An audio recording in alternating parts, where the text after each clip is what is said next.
আসসালামু আলাইকুম my dear student, আশা করছি তোমরা অনেক ভালো আছো এবং বিগত ক্লাসগুলো অবশ্যই তোমরা মনোযোগ দিয়ে দেখেছো। সো আজকের ক্লাসে আমরা আলফা নিউমেরিক কোড নিয়ে আলোচনা করব। তো আলফা নিউমেরিক কোড আসলে কি? আমরা জানি কোড হচ্ছে বিভিন্ন বর্ণ, অঙ্ক, সংখ্যা চিহ্নকে কম্পিউটারের ব্যবহার উপযোগী সংখ্যাতে রূপান্তর করে দেওয়া। তো বিভিন্ন বর্ণ, অঙ্ক, গাণিতিক চিহ্ন বলতে প্লাস মাইনাস, গুণের জন্য স্টার সাইন, ভাগের জন্য ফরওয়ার্ড স্ল্যাশ ব্যবহৃত হয়ে থাকে। এবং কতগুলো বিশেষ চিহ্ন দেখো, exclamatory sign, at the rate, less than sign, hash, টাকা সাইন এবং পার্সেন্টেজ, এই সাইনগুলো ব্যবহৃত হয়ে থাকে। তো আলফা নিউমেরিক কোডও মূলত 8 বিটের একটি কোড এবং এই কোডের মাধ্যমে 256টি কোডকে অদ্বিতীয়ভাবে প্রকাশ করা হয়ে থাকে। সো আজকে আমরা দেখব যে দুইটা বহুল ব্যবহৃত আলফা নিউমেরিক কোড কি। তো দুইটি বহুল ব্যবহৃত alpha numeric code ASCII code এবং ইউনিকোড। তো এখন আমরা দেখব আস্কি কোড কি বা আস্কি কোড কাকে বলে।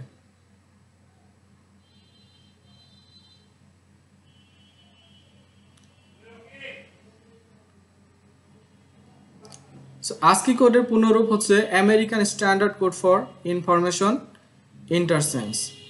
এবং আস্কি কোড মূলত দুই ধরনের হয়ে থাকে, একটা হচ্ছে আস্কি 7 এবং আস্কি 8।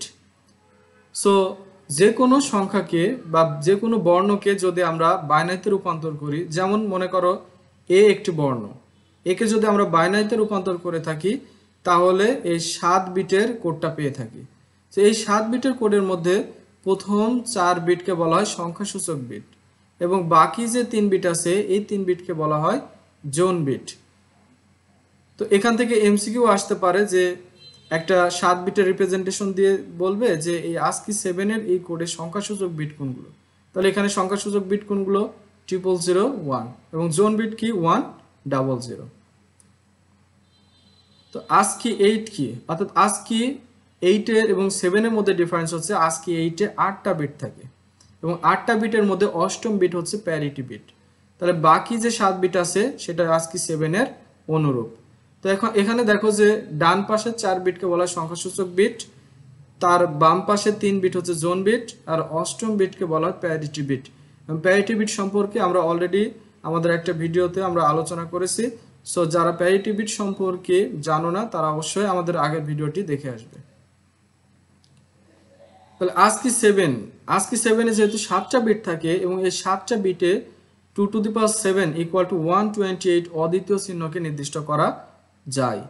আর আস্কি 8 এর মাধ্যমে 2 টু দি পাওয়ার 8 256টি অদ্বিতীয় চিহ্নকে নির্দিষ্ট করা যায়। তাহলে আস্কি 7 নাকি আস্কি 8 কোনটা বেশি ভালো বা প্রয়োজন?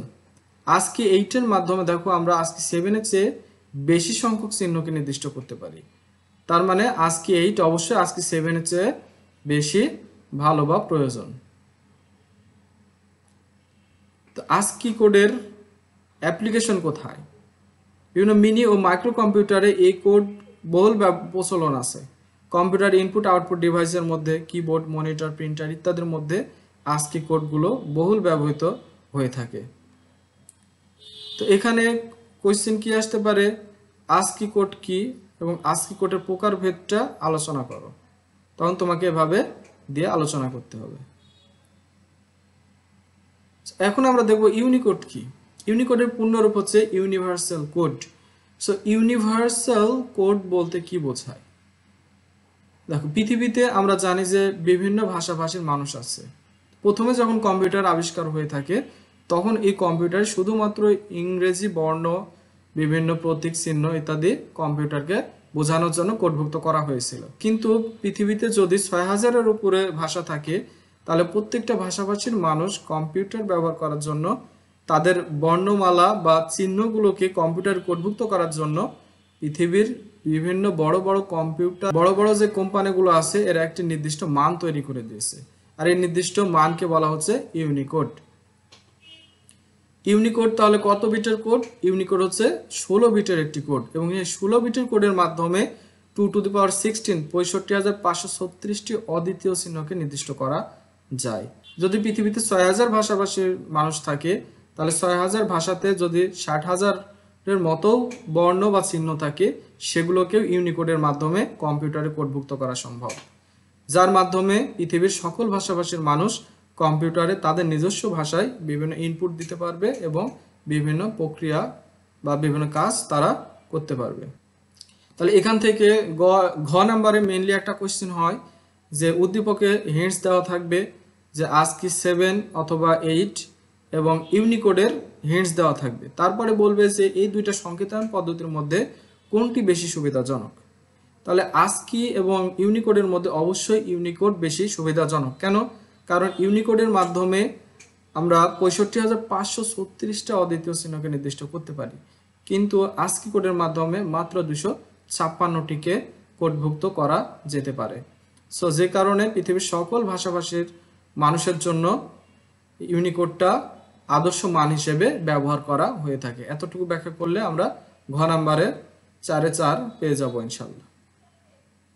আর এই কোডগুলো অবশ্যই তোমরা এমসিকিউ এর জন্য পড়বে, ক নাম্বারের জন্য পড়বে, আর শেষের ASCII এবং ইউনিকোডটা অবশ্যই সৃজনশীলের ঘ নাম্বারের জন্য পড়ে রাখবে। তো তাহলে ইউনিকোড কোথায় ব্যবহৃত হয়ে থাকে?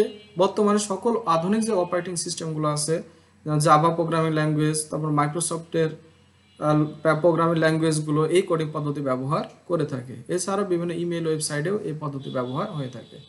আমাদের সংখ্যা পদ্ধতির প্রতিটি টপিকস আলোচনা শেষ হয়েছে। সো আশা করছি তোমরা সংখ্যা পদ্ধতির প্রত্যেকটা টপিকস অত্যন্ত মনোযোগ দিয়ে পড়েছো এবং প্রত্যেকটা টপিকস তোমরা বুঝতে পেরেছো। যদি বুঝতে না পারো, কোনো টপিক্সের সমস্যা হয়, তাহলে অবশ্যই আমাকে কমেন্ট সেকশনে জানাবে, আমি উত্তর দেওয়ার চেষ্টা করব, অথবা সেই রিলেটেড ভিডিও বানিয়ে তোমাদেরকে অবশ্যই প্রোভাইড করব ইনশাল্লাহ। সো এখন আমরা দেখব যে কোড থেকে এমসিকিউ কিভাবে আসে, বিভিন্ন বোর্ডের কোশ্চেনগুলো আমরা এখন আলোচনা করব। সো দেখো, একটু আগে আমরা বললাম যে ASCII সংকেতমালায় মোট সংকেত সংখ্যা কতটি থাকে। সো ASCII 7 আর এবং ASCII 8 এর মধ্যে আমরা জানি ASCII 8 এ 256টি বিভিন্ন সংকেত থাকে। সো যদি কিছু বলা না থাকে যে ASCII 7 না 8, তাহলে তুমি অবশ্যই ASCII 8টা ধরবে। সো এখানে তাহলে কত হবে? 256টি। তারপরে 2 নাম্বার অ্যান্সার কি হবে? কোন কোড দশমিক সংখ্যাকে বাইনারি সংখ্যায় রূপান্তর করে? সো আমরা জানি যে বিসিডি কোড কি করে? দশমিক সংখ্যাকে 4 বিটের বাইনারিতে রূপান্তর করে। তাহলে এটার অ্যান্সার কি হবে? 2 এর ঘ। তারপরে এখানে দেখো বিসিডি কোড কত বিটের? বিসিডি কোড আমরা জানি 4 বিটের একটি কোড। তাহলে 4 নম্বরের অ্যান্সার কি হবে তোমরা বলো? ASCII 8 কোডে সংখ্যাসূচক বিট কতটি? সংখ্যাসূচক বিট 4টি। তারপরে 5 নম্বরটা কি হবে? কোনটি 8 বিটের কোড? আমরা জানি ASCII, EBCDIC এই দুইটা কোড কয় বিটের? 8 বিটের, এবং ইউনিকোড 16 বিটের কোড। তাহলে অ্যান্সার কত? ক এবং খ।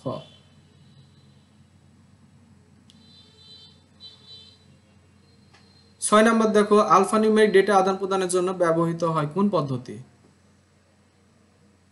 আলফানিউমেরিক ডেটা আদান প্রদানের জন্য ব্যবহৃত হয় ASCII, EBCDIC এবং ইউনিকোড, তিনটাই ব্যবহৃত হয়ে থাকে। তাহলে অ্যান্সার কি? ক, খ এবং গ। ইউনিকোড কত বিটের হয়ে থাকে? আমরা জানি ইউনিকোড 16 বিটের একটি কোড। তাহলে অ্যান্সার কত? গ। সকল মাইক্রো কম্পিউটারে ইংরেজি বর্ণকে অন্তর্ভুক্ত করা যায় কোন কোড দ্বারা? আমরা জানি ASCII এবং ইউনিকোড দ্বারা। ইবিসিডি কোড দ্বারা কিন্তু সকল মাইক্রো কম্পিউটারে ইংরেজি বর্ণকে অন্তর্ভুক্ত করা যায় না। 9, ইউনিকোডে মোট কতগুলো ভিন্ন অক্ষরকে অন্তর্ভুক্ত করা যায়? অবশ্য 65,536। কেন? কারণ 2 to the power 16। তারপরে 9 নাম্বার, বাংলা বর্ণমালা কোন কোডভুক্ত? আমরা জানি পৃথিবীর সকল ভাষাভাষীকে কোডভুক্ত করার জন্য কোন কোড ব্যবহৃত হয়ে থাকে? ইউনিকোড। তাহলে এটা আমাদের অ্যান্সার কি হবে? বাংলাকে অন্তর্ভুক্ত করে কোন কোড? ইউনিকোড। তাহলে অ্যান্সার কি? গ। সো সংখ্যা পদ্ধতি এই অংশটা আমরা শেষ করলাম। তোমরা মনোযোগ দিয়ে দেখবে এবং ধারাবাহিকভাবে আমাদের প্রতিটি ক্লাস অবশ্যই মনোযোগ সহকারে দেখবে। ইনশাআল্লাহ যে কোনো টপিকস তোমরা অবশ্যই ক্লিয়ার হয়ে যাবে। যদিও প্রবলেম থাকে তাহলে আমাদেরকে অবশ্যই কমেন্ট সেকশনে জানাবে। এরপরের দ্বিতীয় অংশ আমরা ধারাবাহিকভাবে প্রতিটি টপিকস আলোচনা করে প্রত্যেকটার উপর আমরা ভিডিও বানাবো, এবং তোমরা অবশ্যই আমাদের ভিডিওগুলোকে দেখবে এবং লাইক, কমেন্ট, শেয়ার করে সকল বন্ধুদের মধ্যে আমাদের ভিডিওগুলোকে তোমরা ছড়িয়ে দিবে। তো ভালো থাকো, সুস্থ থাকো। ধন্যবাদ সবাইকে। আসসালামু আলাইকুম।